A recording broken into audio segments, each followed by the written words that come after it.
Hey everyone, welcome to the program WRSA Radio. I am your host, Grenadier One. As always, I hope you've had a good week. I have had a good week so far, except for that really annoying sound in the background that you might be hearing, which is this gigantic sanding machine that they're using across the street from my place.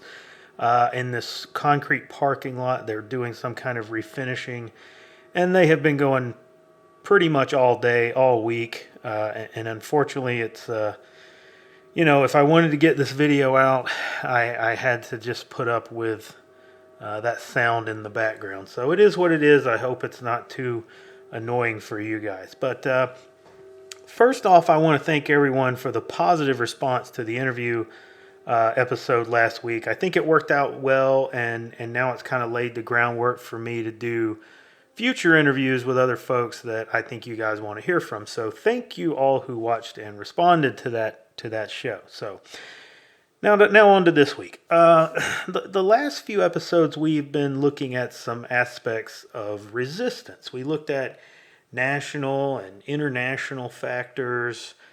We looked at local and group factors last week with Carl. This week we're going to look at personal and internal factors. Now, to be clear, there is far more to consider in this conversation than what we went over. We could have really gone down into a very practical aspect of how to build and how to do these kind of, what roles to fill and all those kind of things. And it's just far more than what we could really cover on this episode. We just scratched the surface on it. I don't want to pretend that I was even trying to address every factor in consideration. I just wanted to get everyone thinking about these topics and to kind of spark your interest to go out and study deeper into the information. Now, this week is going to be no different, primarily because this is the hardest part of resisting. We can't possibly cover everything, like I said. It'd be about a dozen shows worth, but this is just going to be the important part or important parts and things that I think are the ones that you should focus on. I want to use some of the recent events of this week to highlight the internal milestones and places that you have to be to build that mental preparedness for resistance. We started at the large scale of forming resistance and worked our way down because the individual is where resistance both begins and ends. If you think about the total path of resistance, it begins with your internal mental dialogue. You begin to ask questions. You begin to understand that things are not right, that there are problems that must be solved, that evolves into you making the decision to say no. You do this in your mind first before you really vocalize it, but then you begin to ask those same questions of people that you know. You move that resistance externally. You determine who around you has similar thoughts and conclusions. And if you get enough people that have arrived at the same place, or you find that there are others that have arrived at that same place, and voice this externally, maybe in a local area, you begin to have a movement. And then that movement grows and eventually reaches a national or even perhaps an international level. And at that point, either some determination of outcome will happen or the movement will collapse. Somewhere along that path, though, you will encounter obstacles from those that you are resisting. And those obstacles can take many different shapes and forms. If they're successful, then the resistance will, probably collapse. But, opposition to the powers that be will be driven back to that internal dialogue, as any public expression will result in punishment. That's how how this progresses if you don't win your resistance, so to speak. And you'll be left with nothing but the resistance that you have in your head. It's kind of this bell curve of a process here. Now, if you're dealing with communists, even that internal resistance will be too much to tolerate. And they'll seek ever more oppressive forms of punishment and coercion to prevent you from even thinking a single thought or question that might lead to opposition to their work. That's just the way they are. And that is why I say this, resistance begins and ends in the mind, and it is the most critical and difficult thing to address. See, the problem we have is we're dealing with those communists, and they're not content to just silence us and push us out of the public square. They must have obedience and a complete purge of divergent thought. So we really have our work cut out for us. So let's look at two events from this week and examine how they work on, on that mental resistance, how this all kind of comes together. And we'll start with the elections from Tuesday. Virginia and New Jersey were both looked at as being a political referendum on the current administration. On the surface, though, this is supposed to be evidence that the people are unhappy with Biden and they would vote to remove a Democratic candidate in favor of a Trumpian or a populist candidate, or on the other side, that people would come out in support of the Biden-backed candidate and reject that Trump movement. Now, the results really were kind of a split. Youngkin in Virginia wins, but Murphy stays in power in New Jersey. So what are we to make of this? Well, here's the meat of it and how it kind of acts on that mental resistance that is building all over the country. See, this is something that is really growing. We have more and more people who are externalizing that resistance. There's the beginning of that movement that I was talking about. Really, the seeds of it. It's small still, but it's there. And they're growing more and more bold in what they will say and do in opposition to this regime. People are coming to realize that they can't trust elections. When they see a Republican candidate pull out a victory in what was billed as a close race, that resistance, however, begins to kind of slow a little bit. They hold up and some of them will begin to doubt where they stand. Their normie friends who are still accepting the status quo will kind of further that and say, well, see, I told you election fraud and cheating is not really such a big deal. They would have let McAuliffe, they wouldn't let McAuliffe lose. They would have stepped in if they were cheating. Now, friends, don't fall for that. Don't believe for 1 second that the Uniparty would not allow something like that to occur to try and pull people back into trusting that system again. You only have to look at the New Jersey race to see that the machine is still working as they want it to. Again, there we saw the counting stop and magic votes appear overnight. What you need to know here is that they wanted New Jersey. They felt like New Jersey was something that they were capable of saving. You see, there's something else at work in Virginia. Look at who the candidate was. Terry McAuliffe was old school Clinton political machine. He was really tainted with accusations and was not really worth the effort to save him. There's even stories, kind of rumors going around that the McAuliffe campaign began to try to kind of work that vote magic, and they got calls from higher up the Democrat food chain telling them to stop, that they were not going to allow that to happen.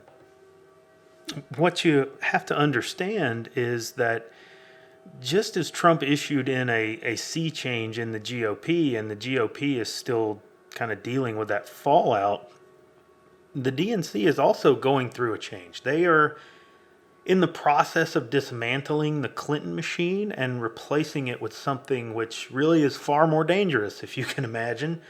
The Clintons, for all of the evil that they did, were still very much a status, bunch of people, and very selfish and self-centered and self-focused. They were content to live with keeping up the appearance of the old system and the old way of doing things while they kind of raked in the personal cash and siphoned off as much taxpayer funds as they could to, repay their supporters and support their Clinton Foundation and all of that. What is taking place in the DNC is a shift to true believers, people who are absolute followers of this insanity that is socialism and full on communism, really. They are truly replacing the leadership of the DNC, and with people who are owned and answer to, the Chinese and the globalists. This is the final stage of transformation into a Fabian socialist regime. And that is why this whole situation is so dangerous. These people are acting on the notion that this is it. This is the finish line, and all they have to do is push this to the end, and they will achieve their goal. They will pull out all the stops here. They want you to give up. They want you to go back to resting on cheap so-called victories. And I say that because we'll get to the GOP winner in Virginia here in a second. They want to break down your mental resistance to this and make you believe that everything is not as bad as you think it is. Now, friends, it's not as bad as you think it is. It's way worse. Okay? This candidate for the GOP that won in Virginia, he's not a real friend of ours. He does not really support the populist movement. He's not a real believer in that cause and the ideals that Trump ran on. He is a uniparty swamp guy, okay? He says the things that he needs to say to get elected, but this is a guy who was, perfectly fine with removing Confederate monuments in Virginia. He buys into that same light, caffeine-free version of socialism that all the other statist Republicans are busy, allowing to metastasize in our country. He's right up there with Turtle McConnell and Miss Lindsey Graham. Don't let him fool you. And don't let these machinations sway you and cause you to waver in your stance that we are well and truly screwed here. There will be no more truly free and fair elections in this country. You are right to resist this. You are right to be dismissive of everything these people are telling you. You're right to have no trust and no faith in what is taking place in the polling places all over this country. Stay the course. Maintain that mental fortitude. Do not allow this to break down your resistance. Now let's look at another event this week. Yesterday, the administration issued its mandates for businesses with more than 100 employees to require the jab or a weekly negative test. Now, we all know that this is not about actually getting people healthy and protected. That's never been part of the equation with this whole thing. This is all about control and about forcing people to comply with these rules. The compliance will be acted on.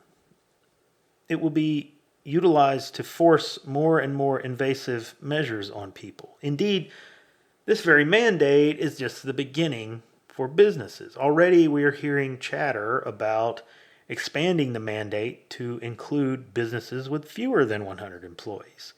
And eventually it'll get down to self-owned business where you're the only employee, but sorry, you can't make decisions for your business. You might infect somebody else, so you got to get the jab.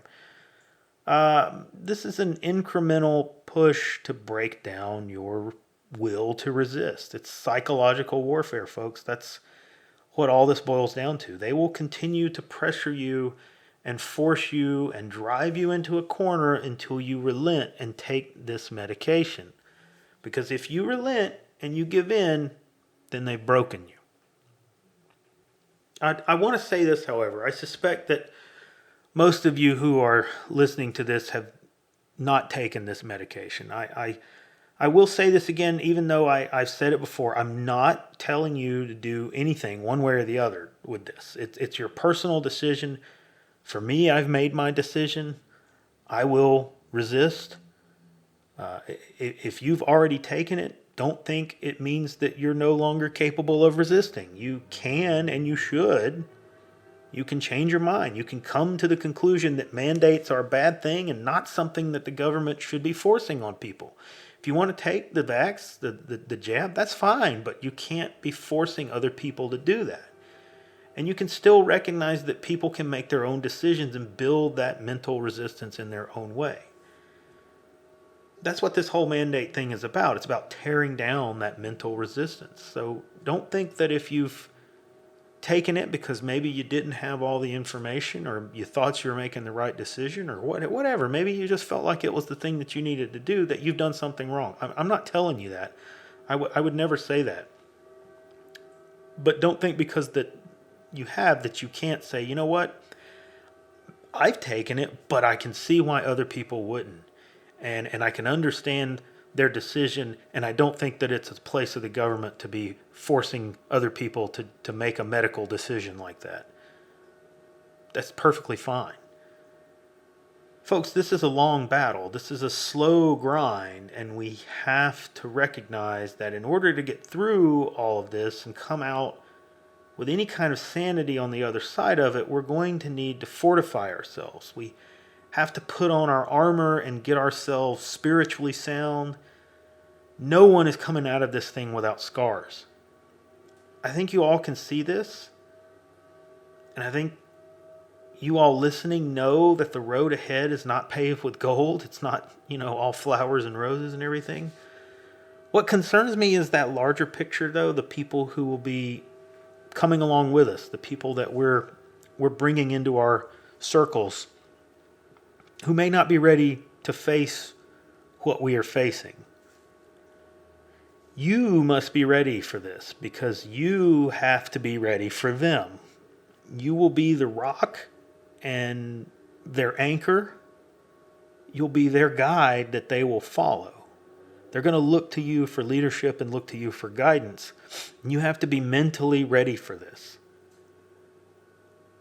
I want you to prepare yourself. I want you to reach out to all the people that are in your circles and in your groups and just let them know, hey, I'm here. I'm here for you guys. When things go south, I'm going to be there for you.